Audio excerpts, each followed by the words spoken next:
Watch 100 pro-Palestinian videos about the beginning of the conflict. Go to Al Jazeera, Double Down News, and I can guarantee you they will not talk about the leader of the Arabs in the land of Israel in 1948. They will mention the Jewish leaders, Herzl, Ben-Gurion, Jabotinsky. They will talk about the King David Hotel, about Deir Yassin, of course, but they will never mention the man who led the Arabs in Palestine in 1948. How can that be? Maybe they had no leader. Maybe they didn't have a strong one. The truth is, they did have a leader, a powerful leader who led them for more than 40 years, from 1920 until the 1960s. But you will never hear a word about him. There are some very good reasons why pro-Palestinian completely erase their great leader from history. Some of these reasons are about him, and some are about them.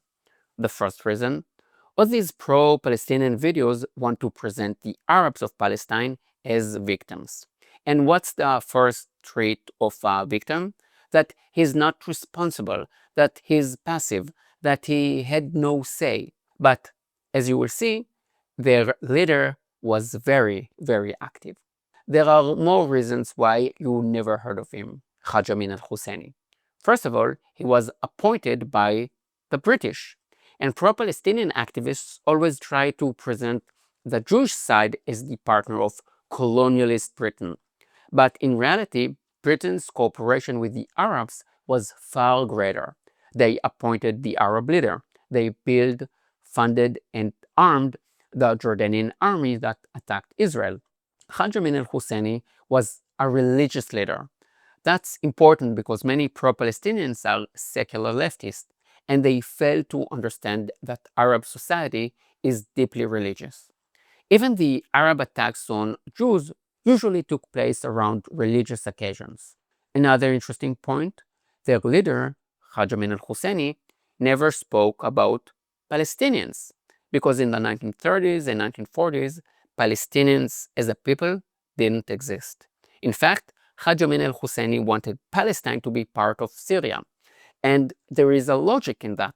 Throughout most of history, the land of Israel was ruled by Syria. There was never a Palestinian people. Some people get very angry at me when I say that. So go ahead, prove me wrong.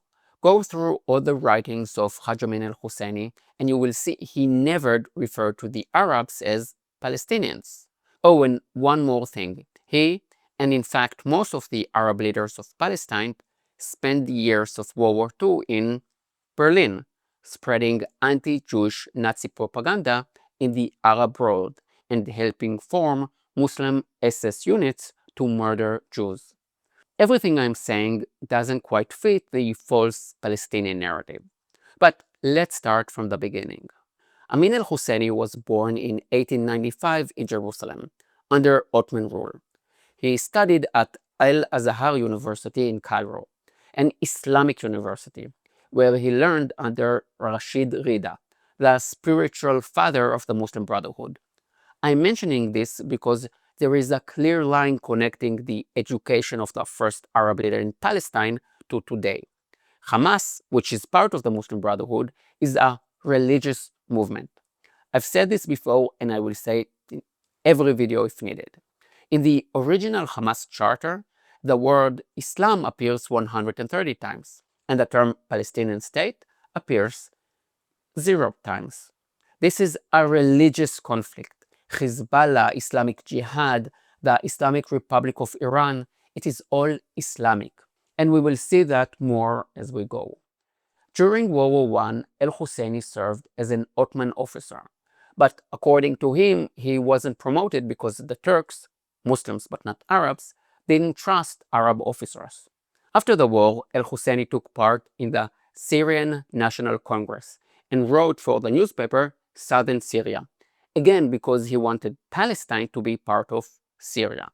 In 1920, during the Nebi Musa religious festival, he incited the crowds and then returned to Jerusalem and began murdering Jews, looting and burning Jewish property. In those 1920 riots, more than 20 Jews were killed and hundreds wounded. We can already recognize some recurring patterns. First, as I said, it began as a religious celebration. I've never heard of Jews or Christians coming out of a synagogue or church in a burst of religious enthusiasm and starting to murder people. Second, it wasn't just one or two extremists. Hundreds of Arab Muslims took to the streets with clubs and knives, shouting "Itbach el Yahud," slaughter the Jews, and the Jews are our dogs. You don't need to imagine it. On October 7th, we saw the same kind of joy and excitement in Gaza at the sight of murdered Jews. The British sentenced al-Husseini to 10 years in prison, but he escaped. And a year later, the British appointed him as the Mufti of Jerusalem. Why did they do that? Because, like many times in the West, they made the mistake of trying to appease extremists, thinking it would moderate them. The following year, the British placed him at the head of the Supreme Muslim Council, a body they created to manage Arab affairs under the British mandate. To strengthen his position, he claimed that Jews were plotting to destroy the Al-Aqsa Mosque, a claim still popular among Muslims today. Of course, there was never any basis for it.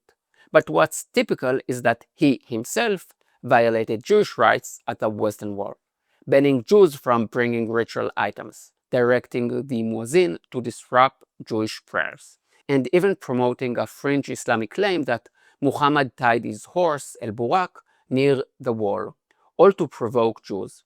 He knew the British wanted quiet, so they would give in to him. In 1928 and 29, the situation escalated around the world, and Muslims attacked Jews again. This time, 133 Jews were murdered. The Arabs wiped out the Jewish community in Gaza and brutally slaughtered the ancient Jewish community of Hebron. Jews who had lived there for centuries, not European colonialists, but native Jews murdered by their Arab neighbors. In pro-Arab videos, the pogroms of 1920, 21, and 29 are always described as eruptions of violence, but never as Arab attacks on Jews. The same goes for 1947, when the Arabs started a war to destroy the Jews in the land of Israel. During the 1930s, al-Husseini focused on recruiting Muslims worldwide to act against the Jewish community. His claim was never that the Jews stole land, because the Jews didn't steal any land. Al-Husseini's real issue was simple. He refused to accept any Jewish entity or sovereignty in any part of the land of Israel. In Islam, Jews are considered inferior, and the idea of an independent Jewish state was and is unthinkable. That was their problem then, and it is still their problem today.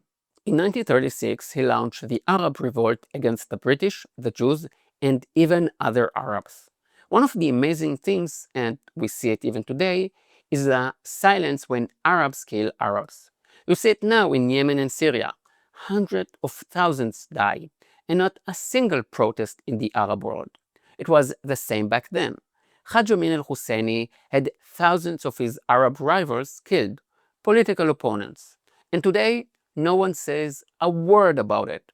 When Jews kill Jews for political reasons, and there were a few rare cases, Jews write books and talk about it for decades. But when Arabs kill thousands of other Arabs, silence. Estimates says around 4,500 Arabs were killed by other Arabs during that revolt, but nothing. Silence. Gurnisht mit Gurnisht. During the 3 Years' Revolt from 1936 to 39, hundreds of Jews were murdered, most of them civilians.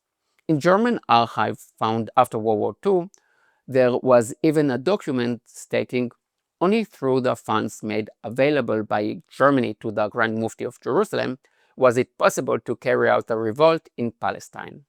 Not surprising. Already in the early 1930s, al-Husseini built ties with the Nazis. He praised Hitler's rise to power and saw the Nazi movement as a natural ally in their shared hatred of Jews and democracy. In 1937, after the British governor of the Galilee was assassinated by Arabs, the British cracked down and al-Husseini fled, first to Lebanon, then Iraq. In Iraq, he cooperated with the Nazis against the Jews, which led to the Farhud pogrom, when thousands of Iraqis took to the streets with knives and clubs, murdering, raping, and looting hundreds of Jews. In 1941, as the British pursued him, al-Husseini fled to Nazi Germany.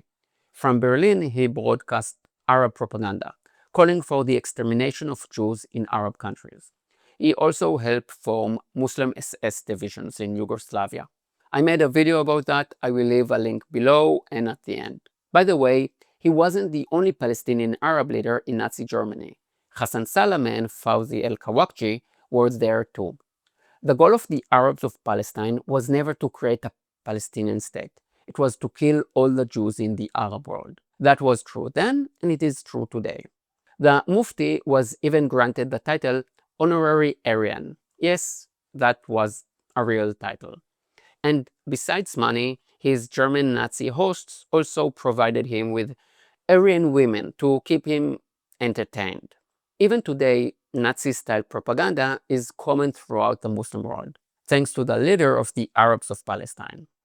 Towards the end of the war, he fled to France, then to Egypt and Damascus. He rejected every compromise proposal and in 1947 worked for the destruction of the Jewish community. After the war, Egypt controlled Gaza and Jordan controlled the West Bank. In 1951, he was elected president of the World Islamic Congress, and in a speech he called for war against the Jews and against the Hindus. And if you are asking yourself, what's the connection? Why would the leader of the Arabs in Palestine speak against Hindus? It's because you don't watch enough of my videos and you watch a bit too much BBC and CNN. I've already said this is a religious war, a war against all non-Muslims, Jews, Christians, who have also disappeared from Muslim countries, against Hindus, against the Baha'is. Anyway, during this period, Haj Amin al-Husseini clashed with many Arab leaders, and his influence declined throughout the 50s. In 1964, when the PLO, the Palestine Liberation Organization, was founded in Cairo, al-Husseini wasn't even invited. In the following decade, his status eroded further, until his death in 1974, when he was buried in Beirut.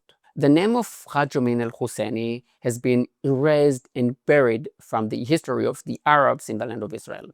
And now you understand why. But his principle remained the guidelines of most Arabs in the land, viewing the conflict as religious, the connection to the Muslim Brotherhood's dream of global Islamic domination, the refusal to recognize the State of Israel, and the ongoing war against the Jews worldwide. In the coming weeks, I will be debunking several historical videos you've sent me. Keep sending me more. And if you can, take my videos and post them in the comments of pro-Palestinian ones. And after all this evil, a bit of good that you can do. A few months ago, in the midst of the war, I mentioned that if you want to donate and help Israel, you can do that through the organization Meir Panim.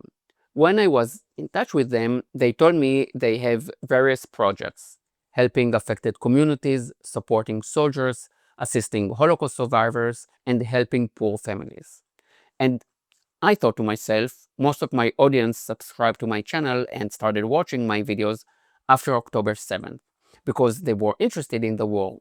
Naturally, a pro-Israel audience would probably want to support affected communities and struggling soldiers, while the issue of Holocaust survivors might speak to you less. Honestly, it seems to me that helping Holocaust survivors is more of an internal Israeli issue, and sadly, another issue neglected by both the Israeli government and society. About 2 weeks ago, I got an email from one of my supporters who, through my videos, got involved with Meir Panim's activities. That made me really happy. She wrote that she was shocked by the harsh conditions many Holocaust survivors in Israel live under. And I thought it wasn't right of me to intentionally avoid talking about this because I assume it won't be relevant to my audience. What if it is relevant to some of you? What if by mentioning it, a few people donate and the lives of a few survivors actually improve? It's worth trying. So in all my upcoming videos, I will mention it. Many Holocaust survivors in Israel, about a third, lived in poverty. The long war, which has already taken a toll on all of Israeli society, has also taken a toll of them, the most vulnerable among us. The sounds of explosions and sirens bring back painful memories. Many of them, living in old buildings, can't even reach a shelter when there is an alarm.